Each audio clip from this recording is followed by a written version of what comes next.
Hi friends, welcome to my channel Sumathi P mini vlogs. ఈరోజు మా వారు కారం లేకుండా చికెన్ చేయమన్నాడు. అందుకనే నేను కొన్ని పచ్చిమిర్చి, కొంచెం పుదీనా, కొంచెం కొత్తిమీర, కొన్ని అల్లం వెల్లుల్లి ముక్కలు అండ్ జీరా వేసి పేస్ట్ చేసి తాలింపు వేశాను.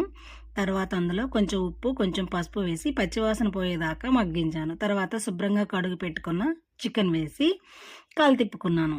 కొంచెం సేపు మగ్గిన తర్వాత వాటర్ అంతా పైకి తేలేటప్పుడు కొంచెం కరివేపాకు రెబ్బలు వేసానండి. మంచి అరోమా కోసం బాగుంటుందని. కారం లేకుండా ఫస్ట్ టైం ఇలా చేస్తున్నాను. దీనికి ఒక పేరు పెట్టండి, ఈ చికెన్ పేరు మీరు. ఏం పేరు పెడతారో కామెంట్ బాక్స్లో కామెంట్ చేయండి, సరేనా? చికెన్ ఆల్మోస్ట్ హాఫ్ ఉడికిపోయింది. కొంచెం సేపు మగ్గిన తర్వాత చూసారు కదా, ఆయిల్ పైకి తేలింది. నేను ఇంట్లో పెట్టుకున్న మసాలా వేశాను. బయట మసాలాలు వాడను, ఇంట్లోవే వాడతాను. చక్కగా కుక్ అయిపోయింది చికెను. ఇప్పుడు ఆ మసాలా వేసిన తర్వాత కొంచెంసేపు మగ్గనిచ్చానండి. ఇది ఉప్పు కారం చికెన్ కంటే ఇలా చేసిన చికెన్ త్వరగా ఉడికింది అనిపించింది నాకు.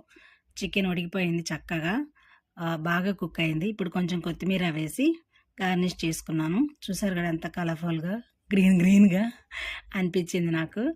మీకు ఎలా అనిపించిందో నాకు కామెంట్ బాక్స్లో కామెంట్ చేయండి. మీకు నచ్చింది అనుకుంటున్నాను. మీరు ఒకసారి ఇంట్లో ట్రై చేయండి. Thanks for watching. సబ్స్క్రైబ్.